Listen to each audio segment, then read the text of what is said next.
ஹரையே அரகர மகாதேவா சிவனே போற்றி. எண்ணாட்டவர்க்கும் இறைவா போற்றி. கேக்குது. அகிலாண்ட கோடி பிரம்மாண்ட நாயகன் அரம்பலந்த நாயகி சிவத வாரீஸ்வரர் எம்பெருமான் ஆலயம். ஐயா, உங்களோட பெயர் சொல்லுங்க. உங்களோட பெயர் சொல்லுங்க. என்னுடைய பெயர் சிவகுருநாதன், டாக்டர் சிவகுருநாதன். இந்த ஆலயத்தை இடிந்து போன கோவில், அது அப்படியே போட்டோ எடுத்துங்க. இந்த மாதிரி இடிந்து போன கோவில் 2000 ஆண்டுகளுக்கு முற்பட்ட கோவில். 2000 ஆண்டுகள் 2000 ஆண்டுகளுக்கு முற்பட்ட கோவில். இந்த ஆலயமானது இந்த ஊர்ல மாமன்னர்கள் வாழ்ந்து கொண்டிருந்து சொல்ல, மன்னர் காலத்துக்கு அப்புறம் இது கேட்பாரற்று பார்ப்பாரற்று இந்த ஆலயத்தை சரியான முறையில் பூஜை புரஸ்காரங்கள் செய்யாத காரணத்தினால இதை மரங்கள் முளைத்து முற்புதகங்களாகி மரம் செடிகள் கொலிந்து இதை மூடி போயின. அதுக்கப்புறம் இந்த ஆலயமானது 2004ஆம் வருடம் 2004 அதுக்கு முன்னே இந்த ஆலயம் 300 வருடம் பூஜை புரஸ்காரங்கள் நடக்காம இருந்து கொண்டிருக்கின்றன. 300 வருஷமா நடக்காம இருந்தன. அதுக்கப்புறம் இந்த எளியவன் சிவனடியார்களுடைய உதவியுடன் இந்த ஆலயமானது பூஜை புரஸ்காரங்கள் சுவாமிக்கும் நந்தியும் தான் இந்த இடத்துல இருந்தாங்க. சுவாமி நந்தி வண்டி தான். மீதி எல்லாம் அந்த கோவில் சிறுதீரம் அடைந்து போய் அப்படியே குப்புற கவுந்து விட்டது. ராஜகோபுரம் 2017 ஆரம்பிச்சு 18 முடிஞ்சு 19ஆம் வருடத்தோட 2வது ஆண்டு கும்பாபிஷேகம். முதல் ஆண்டு சுவாமி இந்த ஆலயத்தை நிர்மாணம் செய்து பழைய கருங்கல் கோவில், அந்த கருங்கல் கோவில் அப்படியே பழமை மாறாம அப்படியே கருங்கல் கோவிலை சபதிகளை வச்சு இடிந்து போன கோவிலை கட்டி 2004 திருப்பணி தொடங்கி 2007ஆம் வருடம் ஜனவரி மாதம் 23ஆம் நாள் இந்த ஆலயமானது உடம்புக்கு நன்னீராட்டு செய்யப்பட்டது. இதற்கு முன்ன 300 வருடத்துக்கு முன்ன எப்ப நடந்ததுன்னே தெரியல. இந்த ஆலயமானது சிதிலம் அடைஞ்சதுனால கல்வெட்டுலாம் காணாம போய் கல்வெட்டு எதுவுமே இல்லை. புராதன கதை என்னன்னு பார்க்க போனா, மாரீஸ்வரர் எம்பெருமான் தர்ம சம்பர்தினி அரம்பலத்த நாயகி. அம்பாளுடைய பேரு தமிழ்ல அரம்பலத்த நாயகி, அறம் காத்த நாயகி. சமஸ்கிருதத்துல தர்ம சம்பர்தினி, தர்மம் நிலைநாட்டக்கூடிய தேவி. உலகத்துக்கு 32 அறத்தை உபதேசம் பண்ண நாயகி, முழுமுதற் கடவுள், பெரிய நாயகி, அரம்பலத்த நாயகி, பெரிய நாயகி. எல்லா அம்பிகையின் தலைவி மூத்த அம்பாள்னா அரம்பலத்த நாயகி தான். மாரீஸ்வரர்னா பேரு. இந்த ஆலயமானது 7 வருடம் இந்த ஏரியாவில் மழை இல்லை. செங்கல்பட்டு தாண்டி காஞ்சிபுரம் வரல மழை பெய்யுது. இவ்வளவு பக்கத்துல கடல் இருந்தோம், கடலுக்கு அருகாமையில மழை பெய்யாதனால இந்த மன்னர் வசித்தவங்க இந்த ஆலயமானது இந்த ஊர்ல கிராமத்துக்கு ஈசானியத்துல குளம் வெட்டி மாரீஸ்வரர்னு பேர் வச்சு இந்த ஆலயமானது தொடங்குனீங்கன்னா, குளம் வெட்டினீங்கன்னா இந்த ஊர்ல உங்களுக்கு நல்ல மழை பெஞ்சு வெள்ளாம வரும். மாறினா மழை. அந்த மாரியம்மன் சொல்லுவாங்க இல்லையா, அந்த மாரியம்மன் மாதிரி மாரீஸ்வரர்னு அதனால தான் பேர் வச்சிருக்காங்க. அந்த பேர் வைக்கிறதுக்கு மன்னர் இந்த ஊரை ஆண்டு இருக்கிற சொல்ல இந்த இடத்துல கோவில் கட்டணும். அவருடைய மன்னருடைய நிலங்கள் தானே. அந்த நாள்ல இந்த இடத்துல சுத்தி 50 கிலோமீட்டருக்கு மழை பெய்யாம நிக்குது. கடல்ல இருந்து கடல் பக்கத்துல இருக்கிறதுனால நம்மளுக்கு மழையா வரல அப்படின்னு சொல்லிட்டு காஞ்சிபுரத்தில் இருக்கிற பெரிய மகான்களை போய் சித்தர்கள்லாம் போயிட்டு வாக்கு மூலம் கேட்டு ஆசிரியர் வாக்கு சொல்லி உங்களுடைய கிராமத்துக்கு ஈசானியம் அப்படின்னு ஒரு கணக்கு பண்ணி இந்த இடத்துல விதைச்சி நாற்று என்ன சொல்லுவாங்க, தானியத்தை விதைச்சி எந்த இடத்துல ஓங்கி வளருதோ அந்த இடத்துல ஆலயமானது கட்டி இந்த கிராமத்துக்கு ஒரு ஆலயம் நிர்மாணம் பண்ணுங்க. அப்பதான் உங்களுக்கு மழை பொழிஞ்சுக்கிட்டே இருக்கும் அப்படின்னு சொல்லிட்டு. ஆமா, அதனால்தான் பெயர் விளங்க காரணம். அரம்பலத்த நாயகி தர்ம சம்பந்தினி. இந்த ஆலயம் இடிந்து போய் 300 ஆண்டு கேட்பாரற்று பார்ப்பாரற்று இருந்த நிலையில் என்னுடைய குருநாதன் சத்குரு சதாசிவ பிரம்மேந்திர நெரூர்ல சுவாமி ஜீவசமாதி அடைஞ்சிருக்கார். ஜீவசமாதி நெரூர், கரூர் மாவட்டத்துல நெரூர்ல நெரூர் நெரூர் ஊரில் ஜீவசமாதி அடைஞ்சிருக்கார். அவருடைய பிரம்மம் தான் இந்த திருவளைச்சியில குடிகொண்டிருக்கார் சுவாமி. இன்னொரு அவதாரம் அது நெரூரில் சதாசிவ பிரம்மேந்திரர் அவதாரம், இது பிரம்மேந்திரர் அவதாரம்.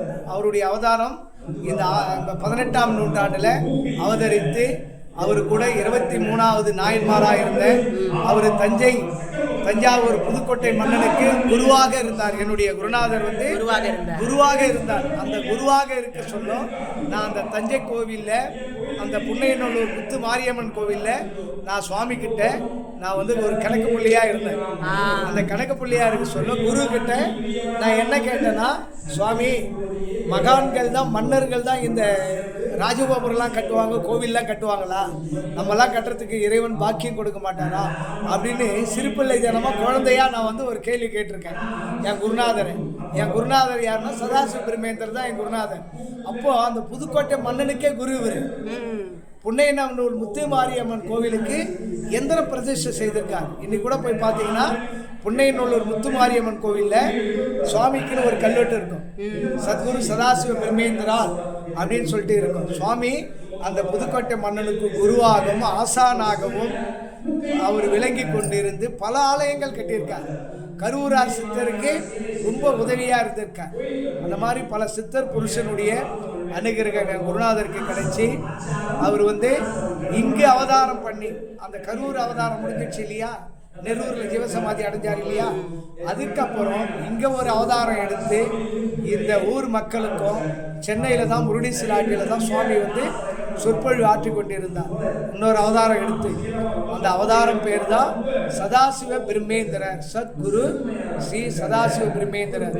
அவர் சென்னையில் தான் ஒரு சின்ன மாடியிலேயே முருடீஸ்வராட்டியில் மொட்டை மாடியில் ஒரு லிங்கம் வச்சு சுவாமி பூஜை பண்ணியிருந்தார். அவர் சிவன் வந்து சிவனடியார்கள் மூலமா அவர் வெளியில வராரு, சிவனடியார் மூலமா வெளியில வராரு. அது வரல சுவாமின்னு யாருன்னே தெரிஞ்சிடுச்சு. ஒரு 10 பேரால் ஒன்றும் பண்ண முடியாது. 10 ஆச்சு, 50 ஆச்சு, 100 ஆச்சு, ஒரு 200 பேர் ஆக சொல்லும், அவருக்கு அடியாராக இருக்க சொல்லும், சுவாமியோட சித்துலாம் அவர் வெளிப்படுத்தின சொல்லும். ஓ சுவாமி இவ்வளோ பெரிய மகானா, சுவாமி கூடு விட்டு கூடு பாயிறாரு அப்படின்னு சொல்லிட்டு அவர் சுவாமி வந்து அங்கே தான் தியான நிலையில் இருப்பார். அப்படியே இருங்க ஒரு செகண்ட்னு சொல்லிட்டு சுவாமி கூடு விட்டு கூடு பாஞ்சி கபாலீஸ்வரரில் போய் சாமி கும்பிட்டு வருவார். சுவாமி அதை சொல்லுவார். இவங்க என்னடா சுவாமி அப்படியே தியானமாக தானே இருந்தார், மரக்கட்டையாக இருந்தார், சுவாமி கபாலீஸ்வரர் கோவிலுக்கு போய் சாமி கும்பிட்டு வரேன்னு சொல்கிறாரு பிரதோஷத்தில் அப்படின்னு சொல்லிட்டு அங்கே ஸ்பீச்சில் சொல்ல அங்கே இருக்கிற குழுமை இருக்க பக்தர்கள்லாம் மிராக்கல் ஆகிடுவாங்க, ஒரே அதிர்ச்சி ஆகிடுவாங்க. ஓ இவ்வளவு வல்லமை படித்த ஒரு பெரிய மகான் கிட்ட நம்ம இருக்கிறோமே, அதனால் வந்து இவர் ஒரு வெளிப்படுத்தணும், மக்களுக்கு அவர் வெளியே கொண்டாடணும் அப்படின்னு சொல்லிட்டு தான் ஞானச்சேரி என்ற ஒரு அசோசியேஷன் ட்ரஸ்ட்னு சொல்லி ஆரம்பித்தாங்க. அதுதான் சென்னையில் மயிலாப்பூரில் ஆரம்பிக்கப்பட்டு தான் முருடீஸ்வராட்டில் ஞானச்சேரி ட்ரஸ்ட்னு ஆரம்பித்தாங்க. எங்கள் குருநாதருக்கு குருசாமி மகாதேவன் ஒரு குருசாமி இருந்து அவரை மல்லிப்பூ மாதிரி சுவாமியை பார்த்துருந்தார். சுவாமி வந்து ஒரு குழந்தை உள்ள படைச்சவன், என்னுடைய குருநாதரே குழந்தை உள்ள படைச்சவன். அந்த குழந்தைய எப்படி பார்த்துக்கணும்னு என் குருவுக்கு குருவாக இருந்து ஒரு மகானுக்கு மகாதேவன் குருசாமின்னு ஒருத்தர் அவர் இருந்து அவரு கூட பல பக்தர்கள் கூட இருந்து சுவாமி அரவணைச்சு இந்த திருவள்ளிச்சியில் கோவில் கொண்டு இதே மாதிரி ஒரு பெரிய கோவில், பெரிய சத்திரம் பிரித்திங்கரா தேவி உண்டு. அந்த ஆலயத்தில் பசுபதீஸ்வரர், சிவப்பிரியா பசுபதீஸ்வரர் ஆலயம், பிரித்திங்கரா தேவி, 11 அடி ஆஞ்சநேயர் சுவாமி, சீதாலட்சுமண ராமச்சந்திரமூர்த்தி, அதுக்கப்புறம் ஸ்ரீதேவி பூதேவி சமேத சுந்தர வரராஜ பெருமாள் ஆலயம். இந்த ஆலயெல்லாம் கட்டி அவருக்கு நிர்மாணித்து சுவாமி வந்து தன்னிச்சையாக பூஜை பண்ணி அவருக்காக பக்தர்களுக்கு உபதேசம் செய்து அதில் ஒரு பிச்சை போட்டவன் தான் இந்த எளியவன் குருநாதன். சுவாமி ஒரு தீட்சை கொடுத்து சுவாமி வந்து எனக்கு நயன தீட்சை கொடுத்தாரு. சுவாமி எனக்கு கண்ணிலேயே பார்த்து நயன தீட்சை கொடுத்து அப்போலாம் எனக்கு சொல்லலை, சுவாமி உங்களுக்கு அருளாசி வழங்கியிருக்க, நீங்க பல ஆலயம் கட்டி கும்பாபிஷேகம் பண்ணணும்.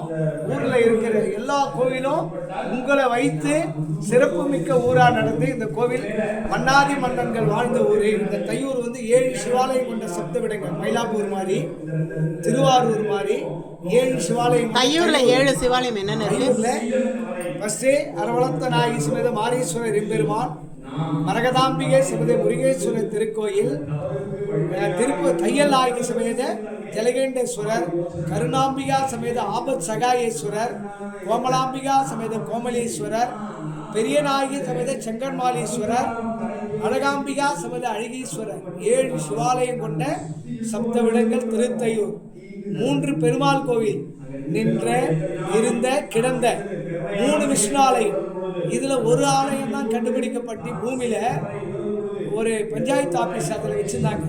அந்த பஞ்சாயத்து யூனியன் ஆபீஸ் கட்டுவதற்காக 1998 என்ன ஊர்ல? தையூர்ல. இதே தையூர்ல தான் ஒரு மதில் சவுறு தோண்ட, பஞ்சாயத்து ஆபீஸ் மதில் சவுறு கட்டத்துக்கு தோண்ட சொல்ல அதில் 21 பெருமாள் கோவிலோட சிலைகள் கண்டெடுக்கப்பட்டது. பூமியில புதைச்சி வச்சிருந்தாங்க. அந்த ஆலயத்துல தான், கோவிலோட இடத்துல தான் பஞ்சாயத்து ஆபீஸ் கட்டியிருக்காங்க. தையூரோட அவ்வளவு சக்தி மிக்க ஊர், சிவ புண்ணியமான ஊர். சப்தவிடங்கள்லாம் சும்மா கிடையாது. இன்னைக்கு மயிலாப்பூர் கபாலீஸ்வரர் எடுத்துங்க, அந்த கோவிலை சுற்றி 7 சிவாலயம். திருவாரூர்ல 7 சிவாலயம். அப்போ இந்த தையூர் எவ்வளவு ஒரு சிறப்பு மிக்க ஊர். அதனால்தான் இந்த ஆலயம், இந்த எளியவன் திருத்தையூர்னு பெயர் விளங்க வைத்திருக்கிறது. தையூர் தான் இதுக்கு பேரு. இதுக்கு முன்ன தலசாயனபுரம் தையூர் பேர். அதுக்கப்புறம் தான் தையூர்னு மாறி இருக்கு. இப்போ ஒரு இந்த ஆலயம் நிர்மாணிக்கப்பட்டு என்னைக்கு 7 சிவாலயம் இருக்கு தையூர்ல கண்டுபிடிச்ச பேரு திருத்தையூர்னு என்னுடைய குருநாதர் பேர் வச்சார். என் குருநாதர் பேர் என்ன தெரியுங்களா? அவருக்கு குடியிருக்கிற இடம் திருவெளிச்சை. வெறும் வெளிச்சை கிராமம் தான். அது திருவெளிச்சைன்னு பண்ணாங்க. நீங்க திருத்தையூர்னு வச்சுக்கோங்க. அரசாங்கத்துல கெசட்ல நீங்க போட முடியலனா கூட நீங்க திருத்தையூர்னு நீங்க வச்சுக்கோங்க. அதுல இருந்து தையூர் என்ற திருத்தையூர் என்ற தையூர்னு பெயர் விளங்க இந்த பத்திரிகையில எல்லாரும், இந்த கோவில் ஊர்ல இந்த திருவிழா பண்றவங்களாம் எல்லாரும் பண்ணிட்டு இருக்காங்க. சனி பிரதோஷம் நம்ம மாரீஸ்வரரை வேண்டிக்கிறோம் போது என்னென்ன பலன்கள் என்ன பலன் கிடைக்கணும்? தீராத நோய் தீரும். இந்த ஆலயத்திற்கு வந்தவங்க தொழுநோயோட வந்தவங்க, அவங்களுக்கெல்லாம் சுவாமி இந்த ஆலயத்தினுடைய முக்கியமான தீர்த்தம் அக்னி தீர்த்தம். இந்த கோவிலுக்கு சுவாமி கிழக்கு பார்த்திருக்கார். திருவண்ணாமலை கோவில் மாதிரி அக்னி தீர்த்தம் உள்ளது இந்த கோவில். இப்போ இந்த கோவில் குளம் கட்ட போறோம். அந்த அக்னி தீர்த்தத்துல நீங்க குளிக்க வேண்டிய அவசியம் கூட இல்லை. நீங்க காலை கழுவிக்கிது, மூஞ்சை கழுவிக்கிது, சுவாமியாண்ட வந்து திருநீர் அடைஞ்சிங்கன்னா சுவாமியோட அருள் பரிபூர்ணமா கிடைக்கும். இந்த ஆலயம் வந்து சிறப்புமிக்க ஆலயம். தீராத நோய் தீரும், செல்வமிக்க யோகமிக்க பெருவாழ்வாழம், புத்திர பாக்கியம் கிடைக்கும். இந்த கோவில்ல திருமணமாகாதவங்க இந்த ஆலயத்துல ஒரு மாங்கல்யம் சூடனா அவங்களுக்கு திருமண பாக்கியம் கிடைக்கும். பெண்கள் வந்து அம்மையப்பருக்கு பங்குனி உத்திரம் திருக்கல்யாண வைபோகம். இந்த இடத்துல மெயின் டார்கெட் என்னன்னா, கபாலீஸ்வரர் மாதிரி அந்த ஆலயத்துல பங்குனி உத்திரம் கல்யாணம் நடக்குது, கொடியேறுது, பிரம்மோற்சவம் நடத்துறோம். பங்குனி உத்திரம் பிரம்மோற்சவம் நடத்துறோம். அப்போ சுவாமி எவ்வளவு ஒரு சக்தி வாய்ந்த ஒரு பெரிய கோவில் பாருங்க. அதனாலதான் 300 வருஷம் கேட்பாரற்று பார்ப்பாரற்று கிடந்தாலும் அவன் அருளாலே அவன் தாள் வணங்கி என்ற பாத்திரத்துக்கு இந்த எளியவனை கண்டுபிடிச்சு பகவான் அவன் அருளாலே அவன் தாள் வணங்கி என்ற பாத்திரத்துக்கு ஏற்ற மாதிரி என்ன எளியவனை இங்க டியூட்டி செய்ய அனுமதிக்கிறாங்க. இந்த அனுமதியின் காரணமாக இந்த கஷேத்திரம் எடுத்து கட்டி நல்ல ஒரு கஷேத்திரமா பகவானுடைய அம்பிகையுடைய கருணை. அம்பாள் அவ சக்தி வாய்ந்தவன். அவ வந்து அப்படியே சிரிப்பழகி அம்பாள் அப்படியே நினைச்சு என்ன வேண்டிக்கிட்டு போறீங்களோ எல்லாருக்கும் கிடைக்கும். திருமண பாக்கியம், புத்திர பாக்கியம், கல்வி, தீராத நோய், வீடு கட்டணும் அப்படின்னு வந்து சுவாமி கிட்ட ஒரு செங்கல்ல நீங்க நந்தியானை வச்சுட்டு போயிட்டீங்கன்னா உங்களுக்கு வீடு கட்டி கொடுக்குறதுக்கு இது பாரு மனை இல்லையா, ஒரு குடி மண்ணு நீங்க இந்த மண்ணு வாங்க போறங்க அப்படின்னு சொல்லி சுவாமியாண்ட எங்களுக்கு வீடு கட்ட முடியலன்னு சொல்லிட்டு சுவாமியாண்ட நினைச்சு சுவாமிக்கு ஒரு பிரதோஷம் பண்ணிட்டு அப்படி பண்ண முடியலையா, திருமணம் ஆகாதவங்க கல்யாணத்துல அம்பிகைக்கு ஒரு மாங்கல்யம் சூடி, ஒரு பெண்ணாகப்பட்டவா ஆணாகப்பட்டவங்க கூட ஒரு மாங்கல்யம் சூடனா அடுத்த கல்யாணத்துக்குள்ள தம்பதி தான் வருவாங்க. சத்தியமான வார்த்தை, எல்லாமே அப்படிதான். இந்த கோவிலில் கொரோனா டைம்ல இருந்து இன்னைக்கு வரல 250 கல்யாணம் பண்ணிருக்கு. கொரோனா டைம் இன்னைக்கு 2019 டிசம்பர் 20 ஆரம்பிச்சது. டிசம்பர் 20 ஜனவரி 1ஆம் தேதியிலிருந்து இன்று வரையில 250 கல்யாணம் பண்ணியிருக்கோம். எல்லா மக்களுக்கு கல்யாணம் பண்ணியிருக்கோம். எல்லாமே குழந்தை குட்டியோட அருளோடும் பொருளோடும் வாழ்க்கையில இன்பத்தோட நல்ல செல்வமிக்க யோகமிக்க வாழ்வோட வாழ்ந்துட்டு இருக்காங்க. இன்னும் பார்க்க போனா இந்த ஆலயம் ராகு கேது பரிகார தோஷ நிவர்த்தி ஸ்தலம். கலாசிரி போனா என்ன நடக்குமோ அந்த பரிகாரம் நடக்கும். சுவாமியோட அருள், அம்பிகை பெரிய கருணாம்பிகை, பரம்பலத்த நாயகி, தர்ம சம்பர்தினி. தர்மத்தை கொடுப்போம், அதர்மத்தை அழித்து உங்களுக்கு என்ன கொடுக்கணுமோ கண்டிப்பாக கொடுப்போம். அதனால தான் அம்பாள் புன்னகையாகவும் சிரிப்பாகவும் அம்பிகை இருந்துட்டு இருக்காங்க. ஆகையால் இந்த ஆலயத்துக்கு வந்து உங்களால் முடிஞ்சத கஷ்டத்தை இந்த இறைவனிடம் பிரார்த்தனை செய்து அர்ச்சனை செய்துக்கிட்டு போனாலே வாழ்க்கையில் பேரின்ப நிலையில் இருக்கலாம். எல்லா தோஷமும் நிவர்த்தி ஆகும். சனி தோஷம், ராகு தோஷம், கேது தோஷம், பித்ரு தோஷம், எல்லா தோஷமும் நிவர்த்தி ஆகி அனைத்து விதமான நம்ம மனிதனுக்கு என்ன இறைவன் கொடுக்கணுமோ, சுகபோக வாழ்க்கைக்கு என்ன கொடுக்கணுமோ அனைத்தும் பகவான் கொடுப்பார், அம்பிகை கொடுப்பார். சுவாமி தியான நிலையிலே இருந்தால் கூட அம்பிகை வந்து எல்லாருக்கும் ஆசீர்வாதம் செய்து அனுகிரகத்தை வழங்குவாங்க. அதனால இந்த ஆலயம் இந்த 300 ஆண்டு பூஜை நடக்கலாம் கூட இன்று கட்டி 2007 முதல் கும்பாபிஷேகம். சுவாமி அம்பாள் நந்தி